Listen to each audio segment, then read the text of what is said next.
अस्सलाम वालेकुम my YouTube friends and family. तो फ्रेंड्स, आज की इस वीडियो में ये जो आप देख रहे हैं मेरे पॉट में, ये छोटे से पॉट में लगी हुई चोंगे हैं। और अगर आप भी इसको अपने घर में ग्रो करना चाहते हैं तो आज की वीडियो आप कंप्लीट देखिएगा। इंशाल्लाह इसमें आपको चोंग लगाने से मुतल्लिक तमाम इन्फॉर्मेशन दी जाएगी कि किस तरह आप इसको घर में एक छोटे से लेवल पे लगा सकते हैं। तो फ्रेंड्स, ये जो आप पॉट में लगी हुई चोंगे देख रहे हैं, ये तकरीबन मेरा 1 साल का रिजल्ट है। और 1 साल पहले मैंने चोंगे लगाई थी। तो मैं कंप्लीट वीडियो इंशाल्लाह आपके साथ शेयर करती हूँ, उम्मीद आपको पसंद आएगी। तो फ्रेंड्स, आज मैं आपको एक बहुत ही मुनफरिद और मुफीद सी सब्ज़ी के बारे में बताऊंगी।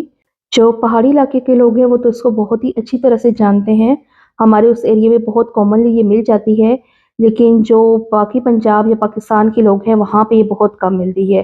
तो फ्रेंड्स, इसको कहते हैं चोंग या चोंगे कह सकते हैं, और इंग्लिश में जनाब इसको कहते हैं कैरलुमा। और ये एक बहुत ही मुफीद सब्ज़ी है, लेकिन इंतहाई महंगी है। अगर आप मार्केट में इसको लेने जाएँ तो पहली बात तो ये आपको मिलेगी ही नहीं, और अगर मिलेगी भी तो तकरीबन 1200 से 1500 पर केजी के रेट से आपको ये मिलती है। तो इसलिए बहुत आपके लिए आसान है कि आप इसे घर में ग्रो कर लें, ताकि आप इसको घर में खुद उगा सकें और इसकी अफादियत हासिल कर सकें। तो फ्रेंड्स, आज मैं आपके साथ शेयर करूंगी कि आप इसको मैदानी इलाकों में रहते हुए भी किस तरह ईजिली से ग्रो कर सकते हैं अपने घर में। और इसको लगाना थोड़ा सा ट्रिकी है, लेकिन अगर आपको एक दफ़ा लगाना आ जाए तो आप इससे एक ही जो है प्लांट से काफ़ी सारी पैदावार हासिल कर सकते हैं। तकरीबन अगर आप एक पाव लगाएं तो नेक्स्ट सीज़न वो आपको 1 केजी के हिसाब से या 2 केजी तक भी आपको पैदावार दे सकती है। तो सबसे पहले बात करते हैं फ्रेंड्स, ये आपको मिलेगी कहाँ। तो अगर तो आप पहाड़ी इलाकों में रहते हैं तो वहाँ तो ये आपको कॉमनली जंगलों में या पहाड़ों पे मिल जाती है। लेकिन अगर आप मैदानी इलाकों में रहते हैं तो फिर आपको ये सब्ज़ी मंडी में ढूंढनी पड़ती है। इसका सिर्फ सीज़न आता है नवंबर से लेकर जनवरी फरवरी तक। आप इसमें अगर इसको ढूंढे तो आपको ये मिलेगी। और आप कोशिश करें कि आपको जड़ों वाली चोंग मिल जाए, लेकिन अगर बगैर जड़ों वाली भी मिलती है तो आप उसको भी ग्रो कर सकते हैं। लेकिन आप ये देखिएगा कि वो फ्रेश हो, बहुत ज़्यादा मुरझाई भी ना हो। तो फ्रेंड्स, ये आप देख रहे हैं कि इसमें मैंने सिंपल गार्डन सॉइल में इसको मैं लगा रही हूँ, किचन कंपोस्ट और गार्डन सॉइल। ये 2 चीज़ें आप इसमें ऐड करेंगे। इसमें रेत अगर आप चाहें तो ऐड कर सकते हैं, वरना वो लाज़मी नहीं है कि आपने लाज़मी रेत ऐड ही करनी है। क्योंकि ये पहाड़ी इलाकों की सब्ज़ी है तो इसके लिए आपको रेत ऐड करना लाज़मी भी नहीं है। अच्छा फ्रेंड, लास्ट ईयर मैं ये तकरीबन 1 पाव के करीब लाई थी। और ये जो छोटी सी मदर आपको ये वाली प्लांट्स नज़र आ रहे हैं ना, ये वाले ये मैं लेके आई थी और ये मैंने लगाई थी। और इसके साथ से ये जितनी नई ग्रोथ ही आपको नज़र आ रही है ये वाली, ये सारी 1 साल के अंदर इसकी ग्रोथ हुई है। तकरीबन मैंने 5 से 6 ही इसमें स्टिक्स लगाई थी। और अब 1 साल के बाद ये इसका रिजल्ट है कि इसके इर्द-गिर्द ये सारी जो ग्रोथ है ये नई हुई भी है।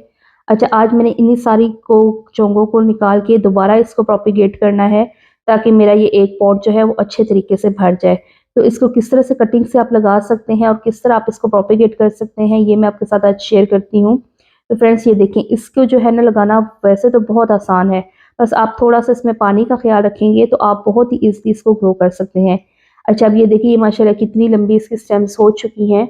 तो आप इसकी स्टेम को कहीं से भी काटेंगे, चाहे वो रूट्स वाली हो, चाहे वो बगैर रूट्स की हो, तो आप इसको ईज़िली ग्रो कर सकते हैं। तो यहाँ पे फ्रेंड्स, ये देखें, यहाँ से मैं बिल्कुल ये जो इसकी न्यू बॉर्न स्टेम थी, ये मैंने यहाँ से कट कर ली है।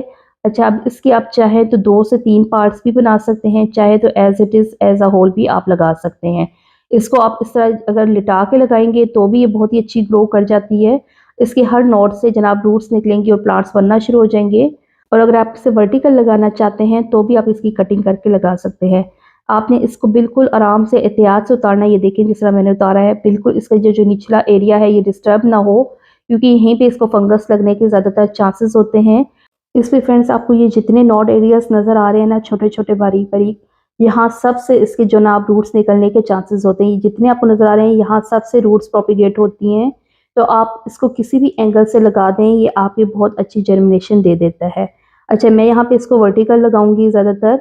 आप इसे हॉरिजॉन्टल भी रख के जिस तरह लगा सकते हैं। अब ये मैं आपको मदर प्लांट दिखा रही हूँ। ये पिछले साल मैंने लगाया था। ये देखें जो नीचे से ड्राई हुआ हुआ है, और उस एक के साथ आप देखें कि 2 चोंगे और बनना शुरू हो चुकी हैं। तो इस तरह आप इसको एक दफ़ा लगाएं और उसको साथ साथ प्रोपिगेट करते जाएं, तो फिर ये आपकी गार्डन में चोंगे रहती हैं और आपको घर से ये सब्ज़ी मिलती रहती है। अच्छा फ्रेंड्स, इसके साथ साथ बात करते जाते हैं इसके इस्तेमाल और इसके फ़ायदे की। तो डायबिटिक पेशेंट्स के लिए ये बहुत बेस्ट है, जायके में बहुत ही मज़े की बनती है। और इसे आप पकाने के लिए कैसे पका सकते हैं जनाब, आप इसको काटें और इसको अच्छी तरह से कुचल के नमक लगा के रख दें। फिर इसको अच्छी तरह पानी इसका निचोड़ के धो के वॉश करें इसे, और उसके बाद आप इसको हल्का सा फ्राई कर लें।